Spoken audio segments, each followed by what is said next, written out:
they didn't hear me come in. The door was unlocked, the way it always used to be on Sunday mornings, so I let myself in the way I always used to. That was my first mistake, I suppose, assuming that always still meant something. My son was in the kitchen with his wife. I could hear them from the entryway, voices low but not low enough. I had driven 45 minutes with a pot of beef stew in a bag on the passenger seat, wrapped in a dish towel so it wouldn't tip. The pot was still warm against my hand when I stopped walking. "She just shows up," my daughter-in-law was saying. "Every single Sunday. Like we don't have our own lives." There was a pause. Then my son said, "I know. I'll talk to her." "When?" "You've been saying that for months." "I'll handle it, Renee."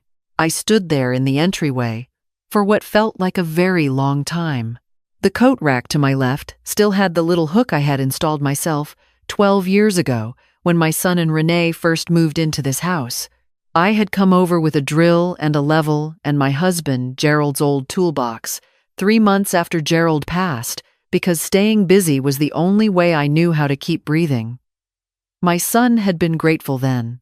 He had hugged me in this exact entryway and said, "Mom, what would we do without you?" I set the pot of stew on the little table by the door. I walked back out. I pulled the door shut quietly behind me so they wouldn't know I had been there. I sat in my car for a few minutes before I started the engine. The November sky was the color of old pewter. A neighbor's dog was barking somewhere down the block. I watched a woman push a stroller past the end of the driveway, and she didn't look up. And I thought, this is what invisible feels like. Not dramatic, not loud, just no one looks up. I drove home. My name is Dorothy, and I am 67 years old, and I want to tell you what happened after that Sunday morning. Not because I want your sympathy, I am long past needing that, but because I think a lot of you already know this feeling, and maybe no one has ever said out loud what I am about to say. I grew up in Dayton, Ohio, the second of 4 children. My mother worked the early shift at a textile factory, and my father drove a delivery truck, and between the two of them, they managed to give us a good, plain life. Nothing fancy. Plenty of love. I understood early that love was something you showed through action, through showing up, through staying, through doing the thing that needed doing without being asked. I raised my son Marcus the same way. I showed up. I stayed. I did the things that needed doing. Gerald and I had Marcus when I was 26. He was our only child, not by choice, but by circumstance. The kind of circumstance you grieve quietly and then fold away and don't speak of again. We poured everything into that boy. Gerald coached his Little League team for 6 years. I sewed his Halloween costumes by hand until he was old enough to be embarrassed by it. We went without vacations so he could go to a decent college. We went without a lot of things. Gerald died of a heart attack on a Tuesday afternoon in October, 11 years ago. Marcus was 30 at the time. He came home for the funeral, stayed 4 days, and then flew back to Denver where he and Renee were living then. I understood. People have jobs. People have lives. I told him I was fine. A year later, Marcus and Renee moved back to Ohio. Renee had gotten a position at a hospital in Columbus, 45 minutes from where I lived in Marysville. I thought, and I am not ashamed of this, I thought, things will be easier now. Not just for me, for all of us. And for a while, they were. I babysat their daughter Lily every Tuesday and Thursday so Renee could pick up extra shifts. I drove Marcus to the airport at 5 in the morning, twice a month, when he had early flights for work. I made Sunday dinners and brought them over because their kitchen was always chaotic and I liked to cook, and it seemed like a simple good thing to do. I helped them with the down payment on the house, $40,000, from the account Gerald and I had saved together over 30 years. Marcus said he'd pay it back. I told him not to worry about it. I am not telling you these things, so you will think I am a saint. I am telling you because context matters. I am telling you because there is a version of this story where I am the foolish old woman who gave too much and expected too much in return. And maybe that version is partly true. But I also know that what I gave from love, and love should not make you invisible. The Sunday morning started because of Lily. She was 4 years old and she had decided that her grandmother's beef stew was the best thing she had ever eaten in her life. And every week, she would ask for it. And every week, I would make it and bring it over, and we would all eat together at the big table in Marcus and Renee's dining room. Those were good mornings. Lily would sit next to me and tell me elaborate stories about her stuffed animals, and I would listen like she was reporting on international news. Then Lily started school. Then Lily started soccer. Then Sunday mornings became complicated, and I should have noticed sooner that I was the only one who hadn't gotten the memo about the complications. There were Sundays when I arrived, and they were on their way out the door. Sundays when the stew sat in the refrigerator untouched until I quietly retrieved the pot the following week. Sundays when Renee answered the door with her phone in her hand, and that particular look on her face, not unkind, exactly, just elsewhere. Somewhere, I was not. I told myself it was a busy season. Then, I told myself it was a difficult year. I am good at telling myself things. The Sunday I stood in the entryway and heard my son say he would handle me was in November. I drove home and I put the kettle on, and I sat at my kitchen table and I let myself think clearly for the first time in a long while. I thought about the $40,000. I thought about 6 years of Tuesday and Thursday babysitting.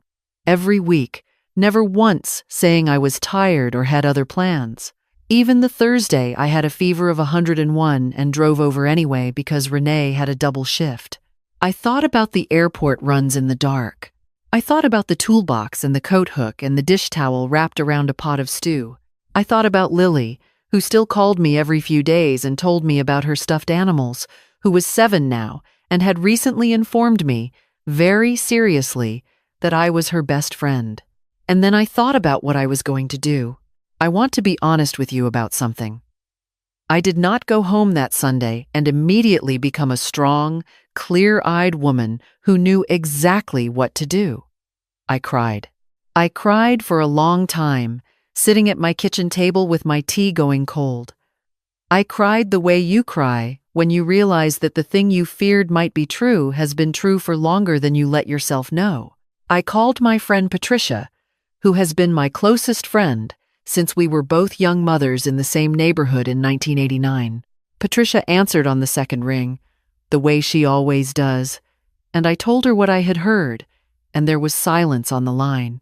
And then Patricia said, very quietly, "Dorothy, what do you need?" I said, "I think I need a lawyer." Patricia said, "All right. I know one." Gerald and I had written our wills together, years ago. It was a straightforward document. Everything was to go to Marcus.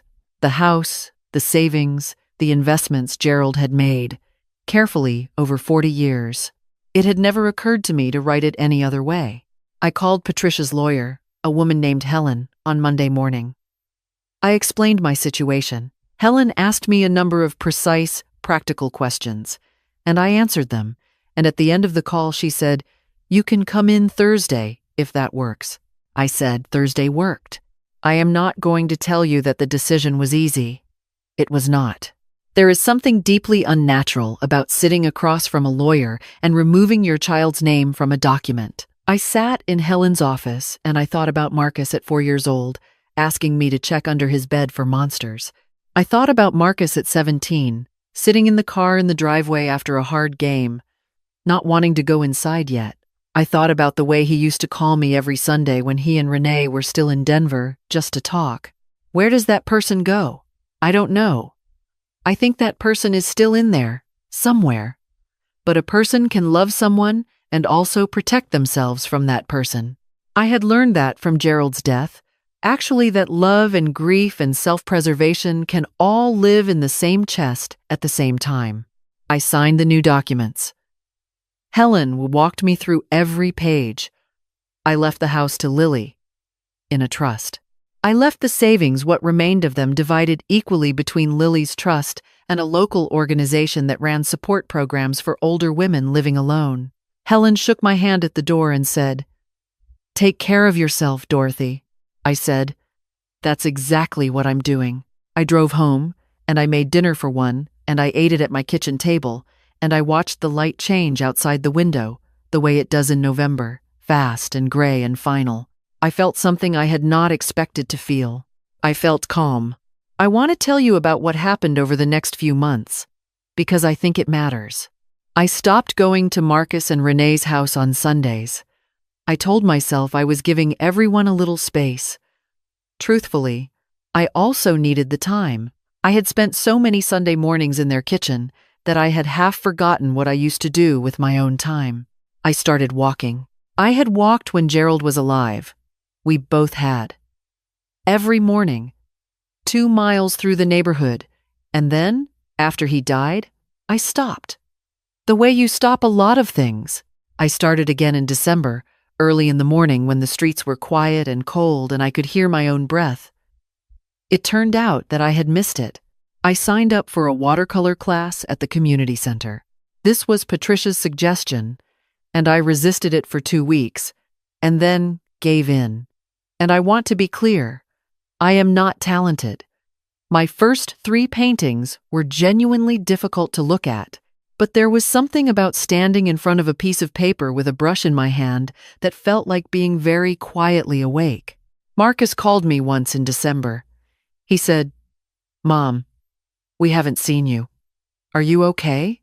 I said, "I'm doing well, actually. I've been keeping busy." He said, "We should do Sunday dinner soon." I said, "That would be nice. Let me know when works for you." He said he would. He did not call back for 3 weeks. Renee called me in January. This surprised me. Renee and I had always been polite to each other, warm enough on the surface, careful underneath, the way you are with a person you have decided to manage rather than know. She asked how I was, and I told her, and there was a pause. And then she said, "Dorothy, I want to apologize for some things." I said, "All right, I've been short with you for a long time. It wasn't fair." I didn't say anything. I had learned late in life, maybe too late, that silence is not the same as agreement, and sometimes it is more useful. Renee said, "Lily asks about you every day. She cries on Thursdays because you're not there." Something moved in my chest when she said that, but I kept it where it was. I said, "I love Lily very much. She knows that. She wants to come see you. Could she? Just for a day?" I said yes. Of course I said yes. Lily came over on a Saturday in late January. She came in the front door, and she looked around my house the way she always did, cataloging it, making sure everything was where she had left it, and then she looked at me with those serious 7-year-old eyes and she said, "Grandma, I missed you so much." I said, "I missed you too, baby." She stayed for 8 hours. We made her grandmother's beef stew together. She stood on her step stool and stirred, and we watched 2 movies. And she told me about the new stuffed animal she had gotten for Christmas, a walrus she had named Professor Buttons, and I listened to every word. Before Marcus came to pick her up that evening, Lily took my hand and said, very seriously, "Grandma, are you lonely?" I thought about that. I thought about the walks and the watercolor class and my kitchen table and the light in November. I said, "No, sweetheart, I'm not lonely." She studied my face the way children do, checking for lies, and then she nodded, satisfied. When Marcus came to the door, he looked at me differently than I expected. He looked at me the way you look at something you hadn't quite been seeing. He said, "Mom, you look really good." I said, "Thank you." He said, "Could I come in for a minute?" I said yes. I made tea. We sat at the kitchen table, the same table where I had cried in November, and Marcus held his cup with both hands and said, "I think I've been taking you for granted." I said, "I know you have." He looked up. He hadn't expected that. the directness. Good. I was done being soft about things that were true. I said, I have loved you your entire life without conditions. But I have also been showing up every week with a pot of stew and pretending not to notice when nobody wanted me there. I heard what you said, Marcus. In the entryway, his face changed. He said, Mom. I said, I'm not angry. I want you to understand that. I'm not angry, and I'm not asking for an apology. I paused. I just need you to see me clearly, not as a resource, not as a problem to handle, as a person. Marcus was quiet for a long time. Outside, I could hear Lily in the backyard, talking to herself the way she does, spinning some private story that satisfied only her. The kettle was still warm on the stove. A car passed slowly on the street. Finally, Marcus said, I'm sorry, Mom. I looked at him. I looked at my son, this person I had loved before he even had a name, and I thought about how strange it is that love can survive so many forms of damage and still be love. I said, I know you are. We didn't fix everything that afternoon. That is not how things work, and anyone who tells you otherwise is selling you a tidy ending that real life doesn't offer. Marcus and I have had harder conversations since then. There was an evening last spring when he asked about the will, and I told him, plainly and without apology, what I had done and why. We have worked through it, slowly, the way you work through anything that matters. But here is what I want you to understand. What changed that winter was not my son. What changed was me. I stopped arranging my life around being wanted by people who weren't looking for me. I stopped making myself smaller so no one would have to acknowledge taking up space I had already earned. I started walking every morning. I kept painting, badly and happily. I planted a garden in the spring dahlias and lavender, and I tended it without hurrying, in the good, unhurried way of a person who has finally decided that her own Tuesday afternoon is worth something. Lily comes over on Saturdays now. That is her choice, not anyone's arrangement. She calls it our day, and she treats it with the seriousness of a 7-year-old who has decided something is important. Last month, she asked me to teach her how to paint, and I sat with her at the kitchen table with 2 sets of brushes and 2 cups of water, and I let her be as bad at it as she wanted. She painted a portrait of Professor Buttons that looked generously like an oval with ambitions. She held it up and said, Do you love it? I said, I absolutely love it. She beamed. She put it on the refrigerator herself, with 2 magnets right at the center. I am 67 years old, and I live alone in a house in Marysville, Ohio. I walk 2 miles every morning. I am a mediocre watercolor painter. My garden has dahlias and lavender, and 1 very stubborn rosebush that I have been fighting with since May. I have a granddaughter who considers me her best friend, and treats that distinction with the total commitment that children bring to the things they love. I want to say one more thing, and then I am done. There is a particular kind of loneliness that comes not from being alone, but from being unseen by the people who are supposed to see you. I lived inside that loneliness for years without naming it, because naming it felt like an accusation, and I was always more comfortable being gentle than being true. What I know now is this. You can love someone completely and still refuse to disappear for them. You can keep the door open and still stop walking through it, uninvited. You can forgive and still protect yourself. You can be a mother and a grandmother. And also, on a cold morning in February with good shoes and no particular destination, just a woman who is walking and breathing and choosing herself over and over again, as if she finally believes she is worth choosing. I turned 68 in March. Patricia took me out for dinner at a restaurant with white tablecloths and a ridiculously complicated menu, and we stayed for 4 hours. And on the way home, I rolled down the car window, even though it was cold, and I let the air come in, and I thought, This is the thing I was looking for all along. It was not revenge. It was not even justice, exactly. It was just my own life, finally, quietly, without apology mine.